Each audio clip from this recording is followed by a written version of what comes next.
Hello Sanjeev. Hello sir. Good to see you. ఈ మధ్య విద్యా సంస్థల్లో వస్తున్నటువంటి విద్యారంగంలో వస్తున్నటువంటి మార్పుల గురించి మీరు మాట్లాడటం, మీ వీడియోస్ అన్ని చూశాను. చాలా హ్యాపీగా అనిపించింది, చాలా ఇన్ఫర్మేటివ్గా ఉంది. పర్టికులర్లీ సర్ పదంపత్ సింఘానియా యూనివర్సిటీకి సంబంధించి కొన్ని విషయాలు మీ దగ్గర తెలుసుకుందామని వచ్చాను. నా ద్వారా మా ప్రేక్షకులు కూడా తెలియపరచండి. Sir, first of all thank you very much sir. మీలాంటి లెజెండరీ యాక్టరు, ఒక Guinness world record, Padmashri award winner, and పూర్వం మీరు లెక్చరర్గా ఉన్నారు. అంటే మీరు ఎంతోమంది పిల్లలకి పాఠాలు చెప్పడము, మీరు ఎప్పుడైతే మా యూనివర్సిటీని తెలుసుకొని నన్ను ఇన్వైట్ చేశారో నేను చాలా సంతోషపడ్డాను సార్. మీలాంటి అనుభవజ్ఞులు మీ ద్వారా మా యూనివర్సిటీని ఇంకా మన తెలుగు రాష్ట్రాల్లో ప్రజలకు చెప్పడానికి నాకు చాలా సంతోషంగా ఉంది sir. Thank you very much sir. ఎస్పీఎస్యులో స్పెషల్ కోర్సెస్ మీరు ఏమి ఇంట్రడ్యూస్ చేస్తున్నారు? మీరు ఎలా విద్యార్థుల్ని ప్రాపర్ గైడెన్స్ ఇవ్వాలనుకుంటున్నారు? పైగా జేకే సిమెంట్స్ వాళ్ళు నిర్వహిస్తున్నట్టు, అంటే వాళ్ళకి సంబంధించిన వ్యక్తులు నిర్వహిస్తుంది అంటున్నారు కదా. నాకు I want to know the speciality of the university. Sir Padampat Singhania university under CSR program కింద 2007లో జేకే సిమెంట్స్ వాళ్ళు ఉదయ్పూర్ రాజస్థాన్లో ఎస్టాబ్లిష్ చేశారనమాట. ఈ పేరులోనే ఒక ప్రత్యేకత ఉంది. సర్ అనేది బిరుదండి. ఎలాగైతే భారతరత్న హయ్యెస్ట్ అవార్డు ఇస్తారో పదంపత్ సింఘానియా గారికి సర్ అనే బిరుదు బ్రిటిష్ గవర్నమెంట్ చేత ఇవ్వబడింది అనమాట. అండ్ యూనివర్సిటీ ఇంకోటి ఏంటంటే, ఈ జేకే ఫ్యామిలీ వాళ్ళే 1962లో ఐఐటి కాన్పూర్ ఎస్టాబ్లిష్ చేసిందే ఈ ఫ్యామిలీ. అండ్ పదంపత్ సింఘానియా గారు 15 సంవత్సరాలు చైర్మన్గా ఉన్నారు ఐఐటి కాన్పూర్కి. సార్ టోటల్గా వచ్చేసి మనది 105 ఎకర్ క్యాంపస్ అండి. మా యూనివర్సిటీలో వచ్చేసి UG, PG and PhD programs ఉంటాయి సార్. ఎలా అంటే యూజీలో వచ్చేసి మా దగ్గర BBA LLB and BCA courses. And యూజీలో కూడా ఇంజనీరింగ్లో మా దగ్గర CSC, EC, mechanical, civil, biotechnology, bachelor of designing, BTech వచ్చేసరికి. And coming up to MTech, MBS and PhD courses మన యూనివర్సిటీలో ఆఫర్ చేస్తున్నాం అన్నమాట. ఐ థింక్ చాలా ఆశ్చర్యకరమైన విషయం ఏంటంటే, తెలుగువాడు అయ్యుండి అడ్మిషన్ డైరెక్టర్గా ఈ యూనివర్సిటీలో నువ్వు ఎలా పోస్ట్ సంపాదించుకోగలిగావు? సార్ నేను ఈ యూనివర్సిటీకి దాదాపుగా ఇది నాది 10th ఇయర్ అండి. 9 years నేను ఛానల్ పార్ట్నర్గా ఉన్నాను. దీనికన్నా ముందు ఎన్నో యూనివర్సిటీస్, ఎలాగైతే నా బీటెక్ నేను చెన్నైలో కంప్లీట్ చేశాను చెప్పాను, నా బీటెక్ అయిపోయిన తర్వాత అనేకమైన టాప్ మోస్ట్ కాలేజెస్కి నేను కన్సల్టింగ్ చేశాను అక్కడ. సో అక్కడ కన్సల్టింగ్ చేస్తున్న సమయంలో నేను అబ్జర్వ్ చేసింది ఏంటంటే, పిల్లలు బాగా చదివితే మేము చదివించామంటున్నారు, పిల్లలు బాగా చదవకపోతే మీ పిల్లలు బాగా చదవకపోతే మమ్మల్ని ఏం చేయమంటాం అన్న పరిస్థితిలోకి ఎడ్యుకేషన్ సిస్టమ్ వచ్చేసింది. నాకు ఎక్కడో అసహనం. ఎందుకు యూనివర్సిటీస్ అనగానే ఎన్ని నెంబర్ ఆఫ్ అడ్మిషన్స్ తీసుకుంటారు సార్? చదువుకునే వాళ్ళు ఎక్కడైనా చదువుకుంటూ దూసుకెళ్ళిపోతారు సార్. మీడియంగా ఉన్న స్టూడెంట్స్ని లిమిటెడ్గా తీసుకుంటే వాళ్ళని పట్టించుకోవడానికి అవకాశం ఉంటుంది మనకి. అసలు వాళ్ళు ఏం చేస్తున్నారు, అబ్జర్వేషన్ ఏంటి, ఎందుకు వాళ్ళు సరిగ్గా చదవలేకపోతున్నారా, లేకపోతే ఎక్కడ ల్యాగ్ అవుతున్నారా అనేది చూసుకోవడానికి అవకాశం ఉంటుంది. ఆ సమయంలో మన తెలుగు ఫ్యాకల్టీ ఒకరు ఎస్పీఎస్యూలో అసిస్టెంట్ ప్రొఫెసర్గా చేస్తుంటే నన్ను ఒకసారి ఇన్వైట్ చేశారు. సార్ మీరు మా క్యాంపస్కి రండి, మా క్యాంపస్ చూడండి ఎలా ఉంటుందో అని అంటే నేను అక్కడికి వెళ్ళానండి. అక్కడికి వెళ్ళిన తర్వాత సార్ నాకు నచ్చింది 3 పాయింట్లు. లిమిటెడ్ స్టూడెంట్స్ తీసుకుంటారు, రెసిడెన్షియల్ క్యాంపస్, ఫ్యాకల్టీ అంతా క్యాంపస్లో ఉంటారు. సో వెంటనే డిసైడ్ అయ్యా, మనం ఏదైనా పని చేసినప్పుడు అవతల స్టూడెంట్స్ పేరెంట్స్ నుంచి కూడా మనకు ఒక రెస్పెక్ట్ ఉంటుంది. మనము జాయిన్ చేసిన తర్వాత మర్చిపోవడం ఉండకూడదండి. జాయిన్ చేసిన తర్వాత 4 సంవత్సరాలు, 3 సంవత్సరాలు వాళ్ళ గ్రాడ్యుయేషన్ బాధ్యతగా పట్టించుకోవాలనే కాన్సెప్ట్లో నేను ఛానల్ పార్ట్నర్గా జాయిన్ అయిన వ్యక్తిని. 9 సంవత్సరాలు నిరంతరం నా కృషి, ఎంతోమంది తెలుగు స్టూడెంట్స్ అక్కడికి వెళ్ళడం, చదువుకోవడం, చాలా చక్కగా విదేశాల్లోకి వెళ్ళిపోవడం, మంచి మంచి జాబుల్లోకి వెళ్ళడం. 9 సంవత్సరాల తర్వాత మా main management, JK main management నన్ను గ్రహించి ఒక అడ్మిషన్ డైరెక్టర్ పొజిషన్ నాకు ఇచ్చి నా బాధ్యతని ఇంకా డబల్ చేసింది. ఛానల్ పార్ట్నర్గా ఉన్నప్పుడే ఏ రోజు ఏ సమస్య ఉన్నా కూడా వదిలిపెట్టలేదు. ఇప్పుడు డైరెక్టర్గా నన్ను ఇంత మంచి పొజిషన్ నాకు నా మేనేజ్మెంట్ ఇచ్చినప్పుడు ఇంకా నా బాధ్యత డబల్ అయిపోయి నేను రెగ్యులర్గా క్యాంపస్లో, ఎక్కువ శాతం క్యాంపస్ ఉదయపూర్లోనే ఉంటాను. అండ్ మీ పిల్లలకి, ప్రతి స్టూడెంట్స్కి చెప్తున్నది ఒకటే, పేరెంట్స్ చెప్తున్నది ఒకటే, వాళ్ళ బాధ్యత 100% నా రెస్పాన్సిబిలిటీ. నేను కాలేజీలో లెక్చరర్గా పనిచేశాను. స్టూడెంట్స్ని ఎలాగా ఇంట్రెస్టింగ్గా ఎడ్యుకేషన్ లైన్ వైపు తిప్పాలి అంటే, మీరు చెప్పినట్టు రెసిడెన్షియల్ స్కూల్స్ అవి కాదు, వాళ్ళని ఎలాగా ఉత్తీర్ణులు చేసి గొప్పవాళ్ళని చేయాలని తాపత్రయపడ్డవాడిని. What's your support to the students from university? Sir చాలా మంచి పాయింట్ అండి. ఏంటంటే ఇప్పుడు ఎడ్యుకేషన్ సిస్టంలో నేను చెప్పినట్టే ఏ మా మా మా పని ఏంటంటే మేము చెప్పేసాము తర్వాత మీరు చదువుకొని రండి అనే కాన్సెప్ట్ కాకుండా క్యాంపస్లోనే ఫ్యాకల్టీ ఉండడము, సాటర్డే సండేస్ అడిషనల్గా వాళ్ళకి ఏదైనా సపోర్ట్ కావాలంటే ఈరోజు ప్రతి ఒక్కరం టెక్నాలజీ గురించి మాట్లాడుతున్నాం.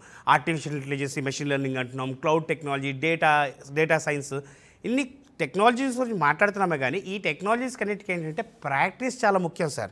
ఎవరైతే ఎక్కువగా ప్రాక్టీస్ చేస్తారో బ్రహ్మానందం గారు, గ్యారంటీకి సార్ నేను ఏం చెప్తున్నానంటే 100% పిల్లలు ఎక్కువ ప్రాక్టీస్లో 100% సక్సెస్ అవుతారు. సో ఆ సక్సెస్ కూడా ఏంటి, వాళ్ళ ఎక్స్పర్ట్ ఫ్యాకల్టీతో వాళ్ళ బ్యాకప్ ఉండడము.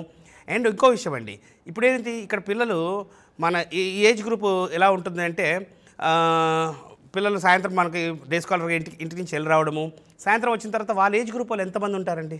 చాలా తక్కువ మంది ఉంటారు. మన దగ్గర రెసిడెన్షియల్ అవ్వడం వలన క్యాంపస్లోనే వాళ్ళ ఏజ్ గ్రూప్ వాళ్ళందరూ ఒక దగ్గర ఉండడము, నాలెడ్జ్ షేరింగ్ అంటాం. ఫస్ట్ ఆఫ్ ఆల్ ఏంటంటే సబ్జెక్ట్ నాలెడ్జ్ షేరింగ్. ఏది ఒక సబ్జెక్ట్ టాపిక్ నాకు బాగా అర్థమవచ్చు, ఒక టాపిక్ సబ్జెక్ట్ మీకు బాగా అర్థమవచ్చు.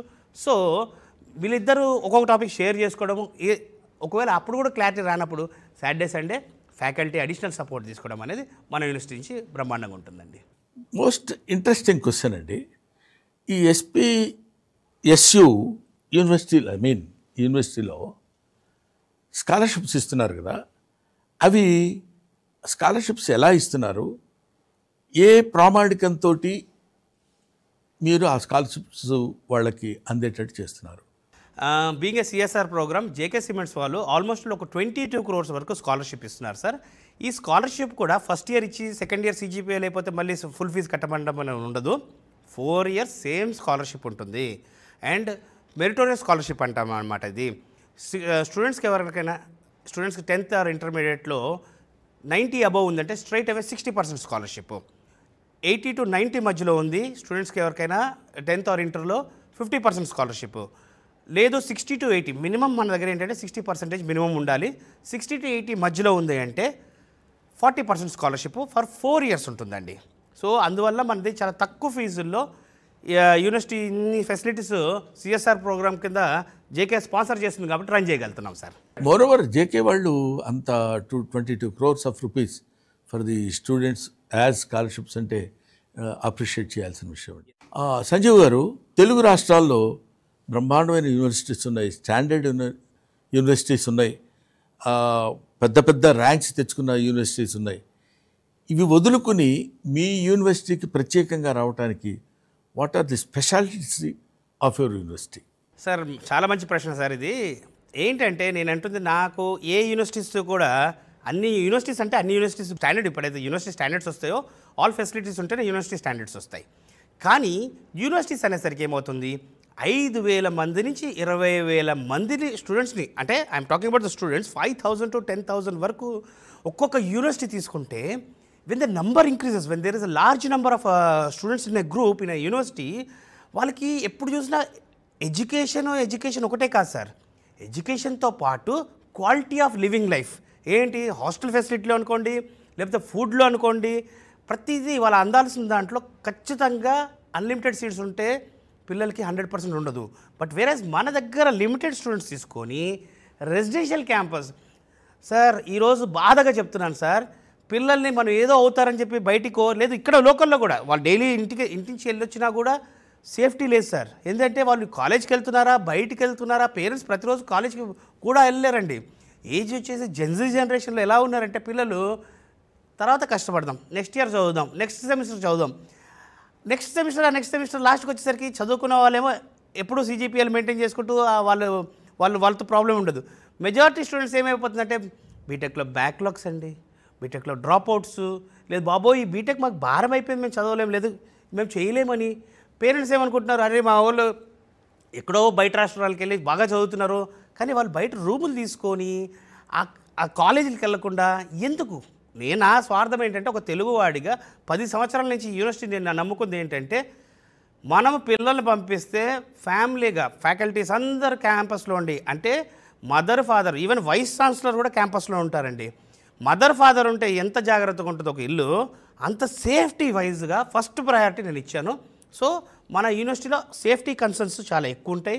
ప్లస్ లిమిటెడ్ స్టూడెంట్స్ ఎప్పుడైతే తీసుకుంటామో అందరికీ కూడా వాళ్ళకి రావాల్సిన quality of education, quality of living style, everything can be taking care. ఎవరైనా పిల్లలు ల్యాగ్ అవుతుంటే if they are not able to cope up with their technical course we can take care అండి. సంజీవ్ గారు, ఇంకో క్వశ్చన్. జనరల్గా స్టేట్ టు స్టేట్ మారుతున్నప్పుడు food habits కూడా మారుతాయి. తెలుగు రాష్ట్రాల్లో తీసుకునే ఫుడ్ వేరు, నార్త్లో తీసుకునే ఫుడ్ వేరు. అక్కడ మీరు మీ యూనివర్సిటీలో మా తెలుగు పిల్లలు చేరాలంటే ఫుడ్ ఫెసిలిటీస్ మీరు ఎలా సమకూరుస్తున్నారు? మీరు ఏ ఏ రకమైన మెజర్మెంట్స్ తీసుకుంటున్నారు వాటి గురించి అదొకసారి చెప్పండి. తప్పకుండా సార్. పేరెంట్స్ కానీ స్టూడెంట్స్ నుంచి ఫస్ట్ వచ్చేదే మాకు ఫుడ్ గురించి ఎలా ఉంటుంది, మన సౌత్ ఇండియన్ ఫుడ్ దొరుకుతుందా అక్కడ, పిల్లలకి వాతావరణం ఎలా ఉంటుంది. అండ్ స్టూడెంట్సే ఫుడ్ కమిటీ మెంబర్స్గా ఉంటారు. సో స్టూడెంట్సే ఫుడ్ కమిటీ మెంబర్స్గా ఉన్నప్పుడు ఏమవుతుందంటే వాళ్ళు డిజైన్ చేస్తారు ఈ మంత్లీ ఏం ఫుడ్ తినాలి, ఏంటి, మార్నింగ్ బ్రేక్ఫాస్ట్కి ఏం కావాలి, మధ్యాహ్నం మీల్కి ఏం కావాలి, ఈవినింగ్ స్నాక్కి ఏం కావాలి, నైట్ డిన్నర్కి ఏం కావాలి. So according to student interest ప్రకారమే మన మెనూ అనేది స్టూడెంట్స్ కమిటీ ఏదైతే డిసైడ్ చేస్తుందో అదే మెనూ మనం ఎవ్రీ మంత్ తయారు చేస్తాం సార్. రాజస్థాన్ పేరు చెప్తే అది పెద్ద ఎడారి ప్రాంతం, అక్కడ భయంకరమైన వేడిగా ఉంటుంది. అక్కడికి వచ్చి మా తెలుగు స్టేట్స్ నుంచి వచ్చిన పిల్లలు అక్కడ ఎలా తట్టుకోగలరు, వాళ్ళు ఎలాగ అక్కడ సర్వైవ్ అవ్వగలరు, ఈ కొన్ని మాకున్న డౌట్స్ మాకుంటాయి. అవి మీరు ఎలా క్లియర్ చేస్తారు? సార్, రాజస్థాన్ ఈజ్ ద ఇండియాలోనే బిగ్గెస్ట్ స్టేట్ వచ్చి రాజస్థాన్ సార్. మనం సౌత్ పార్ట్ ఆఫ్ రాజస్థాన్లో ఉంటాం. మీకు జైపూర్, జైసల్మేర్ అవన్నీ నార్త్ సైడ్ కొంచెం ఎండలు ఎక్కువగా ఉంటాయి. బట్ మన సౌత్ పార్ట్ ఆఫ్ రాజస్థాన్, దీన్ని ఏమంటారంటే కాశ్మీర్ ఆఫ్ రాజస్థాన్ అంటారనమాట. సో వింటర్ సీజన్ వచ్చిందంటే ఆల్మోస్ట్ ఆల్ 8 to 10 degrees వరకు చలి ఉంటుంది. Udaipur is called city of lakes sir. May, June and July 2nd week 2.5 months ఎప్పుడైతే కోర్ సమ్మర్ ఉంటుంది అక్కడ పిల్లలకి సమ్మర్ హాలిడేస్ ఉంటాయి. సో అప్పుడు వాళ్ళ హోమ్ టౌన్లోనే ఉంటారు సార్ పిల్లలు. సో ఎండ వేడి అని భయపడాల్సిన అవసరం లేదు. మొన్న వార్ జోన్లో కూడా ఏదో ఆల్మోస్ట్ ఆల్ బార్డర్కి, పాకిస్తాన్ బార్డర్కి 800 to 900 kilometers డిస్టెన్స్లో ఉంటాం ఇది. సో ఎటువంటి అపోహలు అంటే రాజస్థాన్ అంటే వంటలు ఎడారి అని కాదు. Udaipur is the south part of Rajasthan. Gujarat, Ahmedabad దగ్గరగా ఉంటుంది. So climatic conditions are really very good అండి. ఇక్కడ మోస్ట్ ఇంట్రెస్టింగ్ క్వశ్చన్ ఏంటంటే సంజీవ్ గారు, పిల్లలు చదువుటానికి వెళుతున్నారు, ఏ కాలేజీలో జాయిన్ చేసినా, యూనివర్సిటీలో చేసినా, స్కూల్స్లో చేసినా, వాళ్ళకి మార్కులు ఎన్ని వచ్చాయి, ఎంత పర్సంటేజ్ వచ్చింది, యూనివర్సిటీ ఫస్టా, డిస్టింక్షనా, ఇంకా ఏంటి ఎలా చదవాలని they are giving much importance to marks.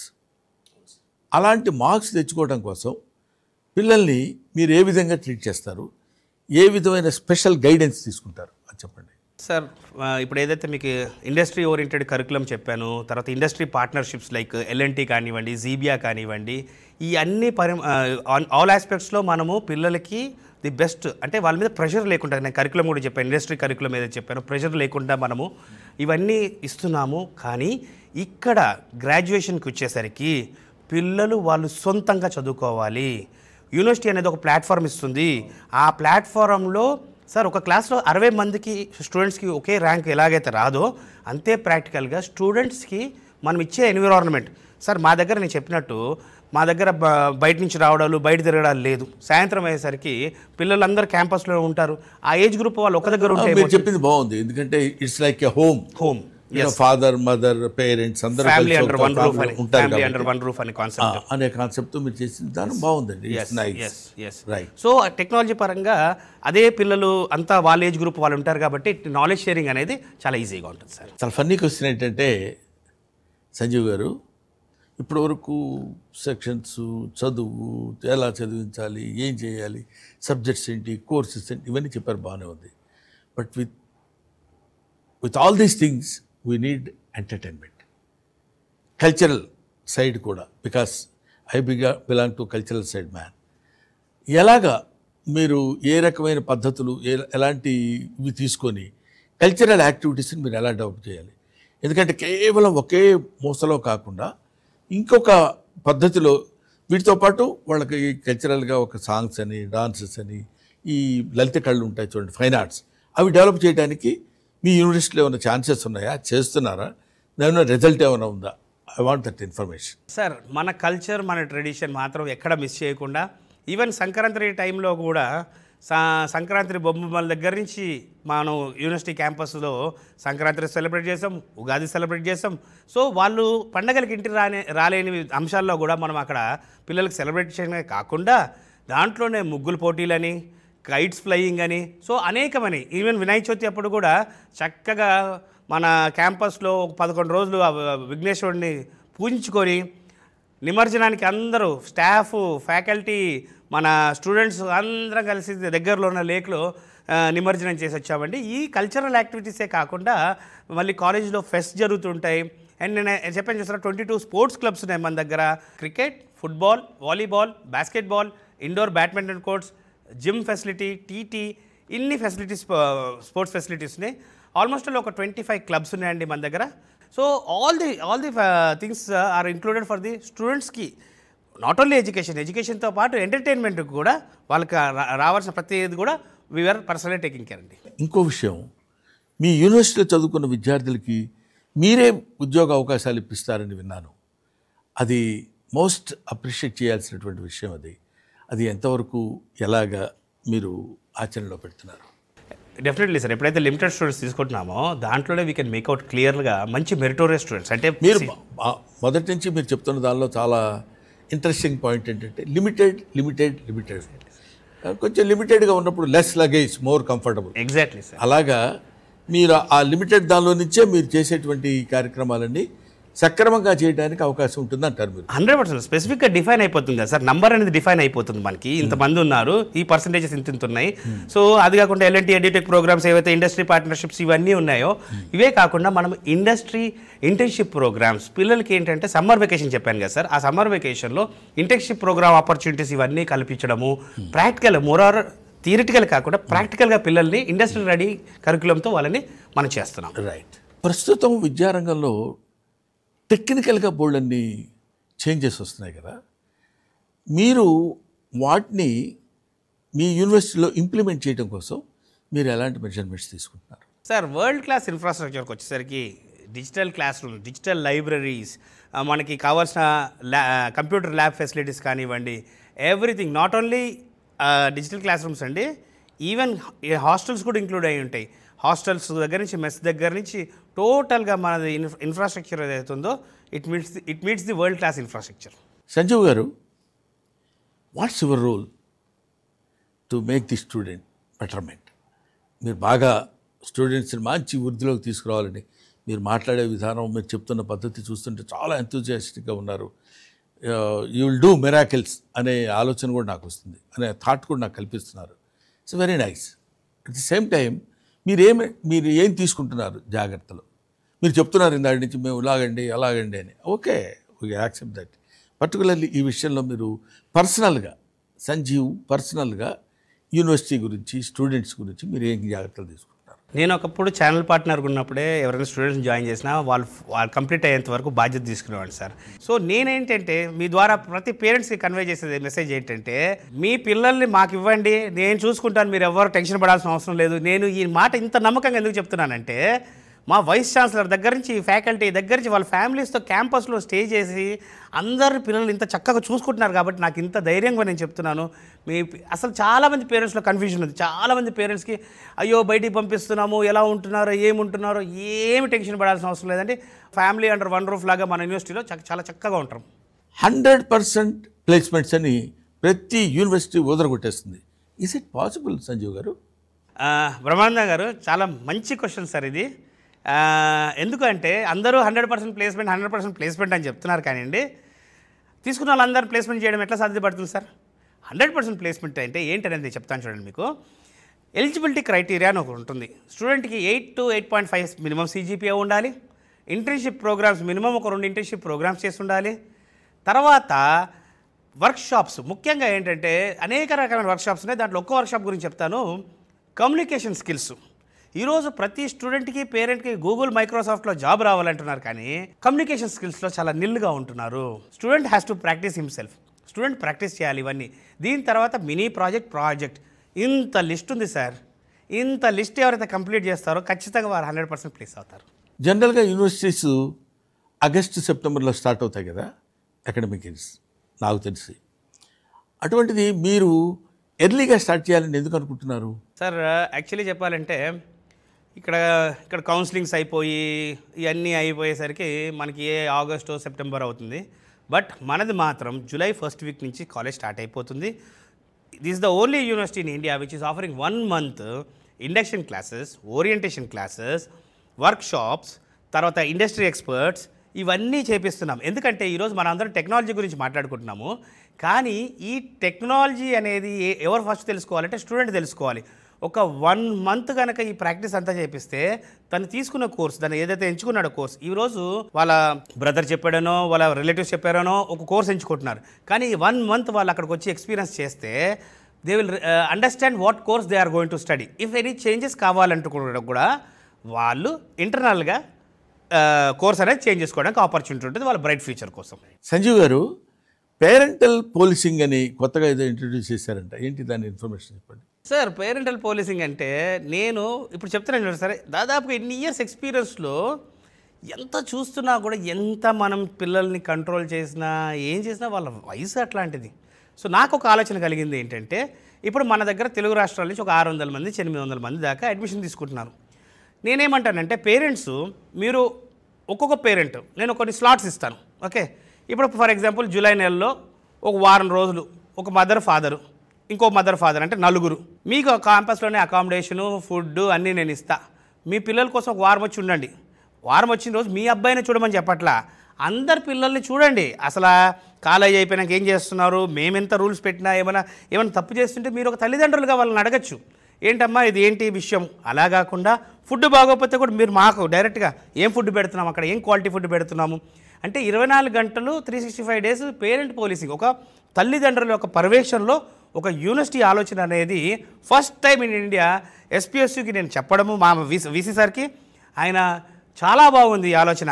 ఎందుకంటే పేరెంట్ సమక్షంలోనే యూనివర్సిటీ రన్ అవుతుంది కదా సార్. చాలా హ్యాపీగా ఉంది. My happiness news no doubts. ఎందుకంటే ఒక యూనివర్సిటీ వాళ్ళు తీసుకోవాల్సిన జాగ్రత్తలు, పర్టికులర్లీ స్టూడెంట్స్ సైడ్ నుంచి వాళ్ళు తీసుకోవాల్సినటువంటి విధి విధానాలు ఎలా ఉండాలి, అవి మరీ ఎక్కి దాని పనిషబుల్గా కాకుండా సాఫ్ట్గా వాళ్ళకి చెప్పి వాళ్ళ యొక్క భవిష్యత్తుని ఎట్లా తీర్చిదిద్దాలనేది, పర్టికులర్లీ అందరూ కలిసి రెసిడెన్షియల్గా ఉండటం, వైస్ ఛాన్సలర్ దగ్గర నుంచి అందరూ ఒకే క్యాంపస్లో ఉంటాం, ఇలాంటివన్నీ వాళ్ళకి చేకూర్చి వాళ్ళకి ఇట్లాగా ఎలా ఉండాలి అని హాస్టల్ ఫెసిలిటీస్ కానీ, ఇప్పుడు మీరు చెప్పేది చూస్తుంటే ఇంత మంచి యూనివర్సిటీ, రియలీ చాలా బాగుంది యూనివర్సిటీ, డెఫినెట్గా పిల్లలు ఇక్కడ చదువుకుంటే బాగుంటారనే ఆలోచన కూడా నాకు కలుగుతుంది. బట్ ఒకటి మాత్రం నేను చెప్పగలను, మన ఇద్దరం మాట్లాడుకున్నప్పుడు బాగుండొచ్చు, పేరెంట్స్ యు గో అండ్ వాళ్ళ దగ్గరికి వెళ్ళి చూసుకుని అన్ని విధాలుగా అద్భుతంగా ఉంది అనుకుంటే మీ పిల్లల్ని అక్కడ చేర్చండి.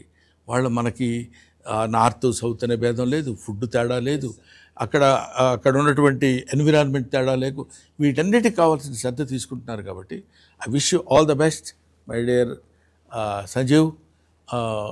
Once again you will hit the headlines. Thank you. Thank you so much sir. I don't have really words. I can only say thank you very much sir.